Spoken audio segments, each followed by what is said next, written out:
여러 가지 예. 논란이 있을 수 있는 정말, 주제이기 때문에. 정말 굉장히 오래된 주제이기도 하고 핫하고 민감한 주제이기도 하고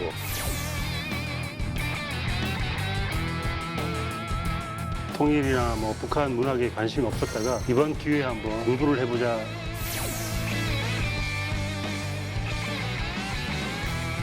무겁게 말고 대중적으로 인문적으로 얘기를 풀어내는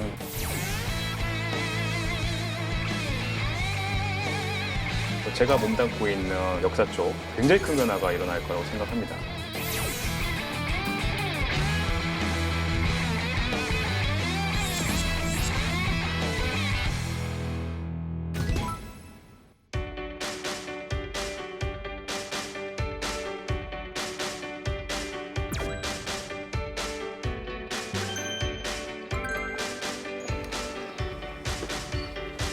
와.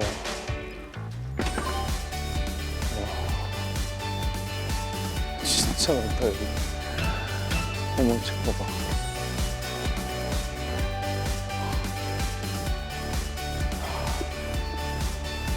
오늘 주제랑 관련인지.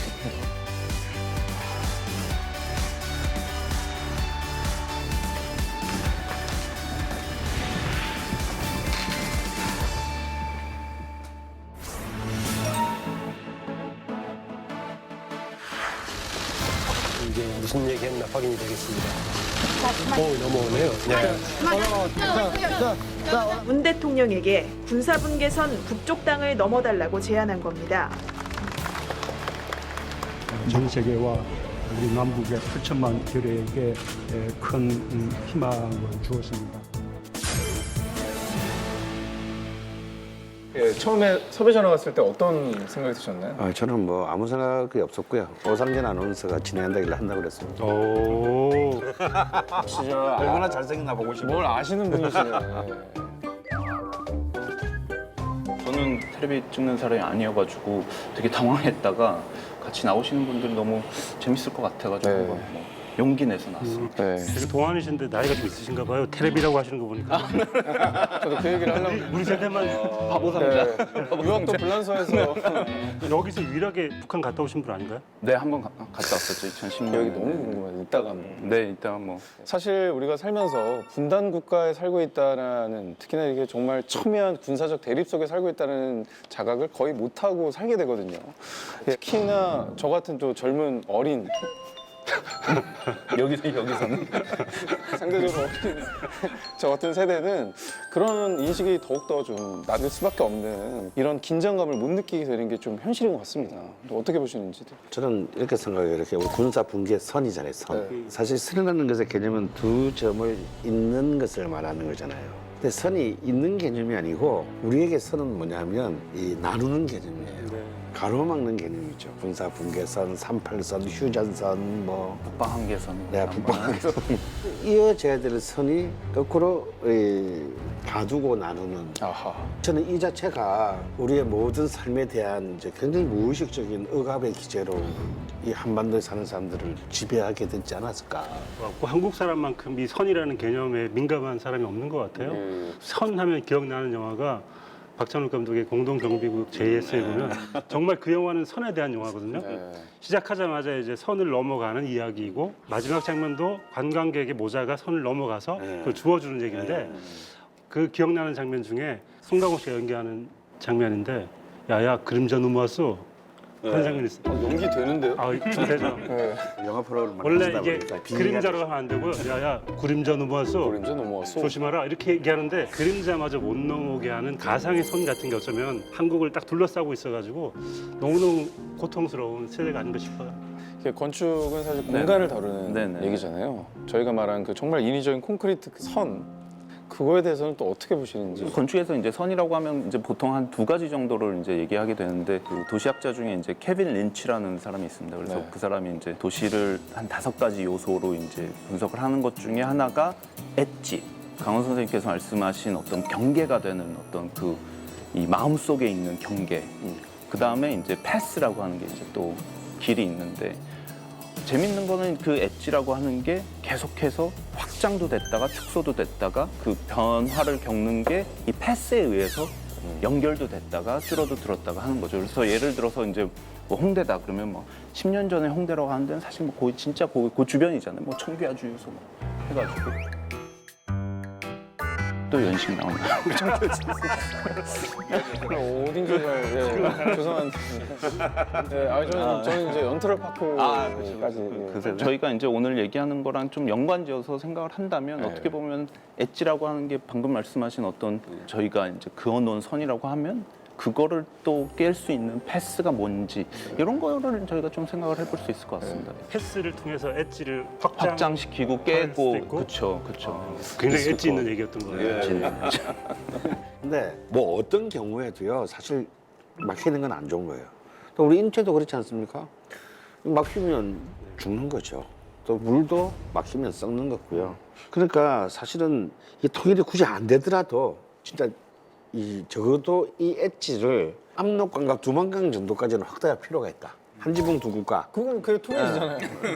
아니 근데 이제 저 다른 두 국가가 일 수 있는 거죠.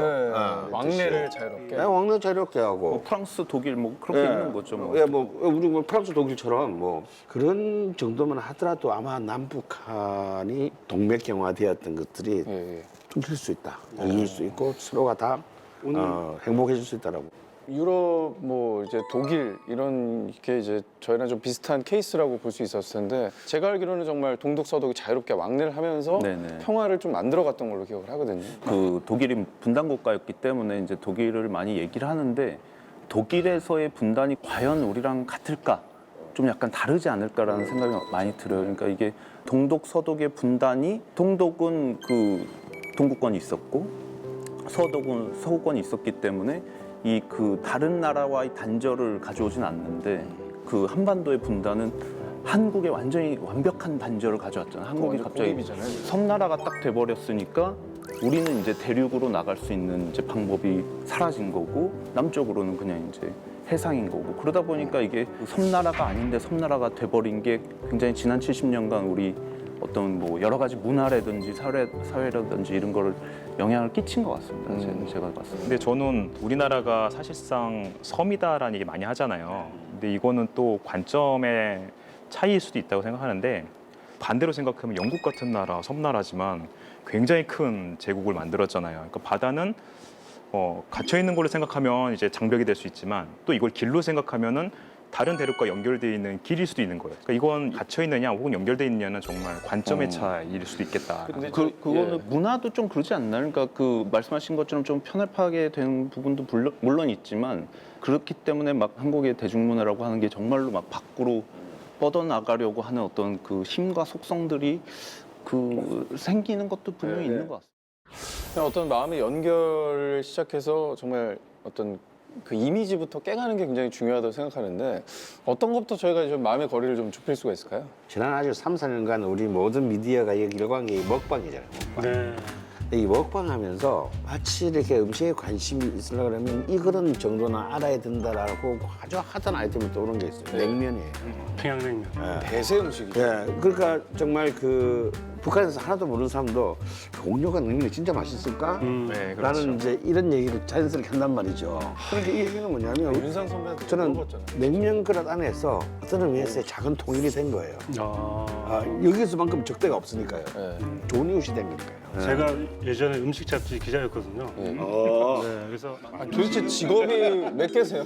저보단 작을 거예요. 방송하시고 22개쯤 되는데 그 중에 하나 그 제가 했을 때 이제 네. 평양냉면 특집을 했어요. 네. 다녀보면 맛이 정말 미세하게 다르거든요. 그래도 그 족보가 또 개보가 다 있다고. 다르죠. 그 어떤 분이 이제 몇 개 분파로 나뉘고 이런 게 있는데 뭐 아드님도 있고. 근데 그 재밌는 게 맛이 정말 미세하게 다른 그게 평양냉면의 포인트이고 그 재미로 평양냉면을 드시는 것 같더라고요. 그리고 이제 저 요즘 젊은 사람인데 대동강 맥주. 아, 근데 사실 그 맥주가 굉장히 푸짐합니다. 대동강 맥주가. 진짜 그거 드셔보셨어요? 예, 아주 쭉다 파는데요, 뭐요? 아 그래요? 예, 또 공식적으로 수입됩니다. 네. 예. 아 근데 못 먹어봤는데. 그래서 이런 것들이 맛이 젊은이들한테 어떤 거? 맥주 맛이. 제가 맥주 전문가가 아니라서 뭐라 제가 말하겠습니다. 또 맥주 공장 갔다 왔거든요. 직업 중 하나가 이게 어떤가요? 예전에 이코노미스트라는 잡지에 그 다니엘 투더라는 사람이 그런 얘기 했었어요. 대동강 맥주가 한국의 남한의 고루한 맥주보다 훨씬 맛있다고 얘기를 했는데 제가 보기엔 한국 맥주도 맛있거든요. 맛있는데 한국 맥주의 특징이 있어요. 한국 맥주는 소맥을 하는 게 기본이기 때문에 약간 탄산이 많아요. 그래서 밍밍하게 일부러 만들어요. 그렇죠. 근데 대동강 맥주는 또 음식이 북한 음식 스타일에 따라서 약간 맛이 다르기 때문에 콩맛이 강하건다. 그렇죠. 약간 더 강하죠 우리보다는. 그래서 한국 사람이 먹기에 약간 새로운 맥주처럼 느껴지죠. 한국의 맥주는 치킨을 위해서 존재하는 거다 이런 얘기도. 치킨과 소맥을 위해서 존재하는. 네. 근데 실제로 그 북한의 뭐 맥주든 화장품이든 이런 거를 우리가 접하면서 가깝게 갈 수 있는 그런 부분이 오히려 요즘엔 더 중요한 부분 아닌가. 그리고 어떤 뭐 철로가 연결되는 것도 중요하겠지만 그런 어떤 문화적인 것들에서 이제 공감대를 조금 형성하는 게 좀 중요한 부분 아닌가 그런 생각을 합니다. 오늘 제목이 굿피스인데 이 피스가 평화가 목적이 돼야 될 것 같아요. 수단이 되어서 평화를 통해서 뭔가를 이루려고 하지 말고 일단은 좋은 이웃이 돼야 될 것 같아요. 맞아요. 지금은 너무 나쁜 이웃이었잖아요. 그래서 일단 좋은 이웃이 되면 그때부터 새로운 가능성이 열릴 거고 정말 밥 먹으러 갔다 오고 뭐 교류를 자주 할 수 있고 그런 의미에서 굉장히 진지한 또 글을 쓰셔서 평소와는 또 다르게 화제가 됐습니다. 네, 이거 한번 직접 좀 읽어주시면 좋을 것 같아요. 제가 읽긴 그렇고요. 네, 아이,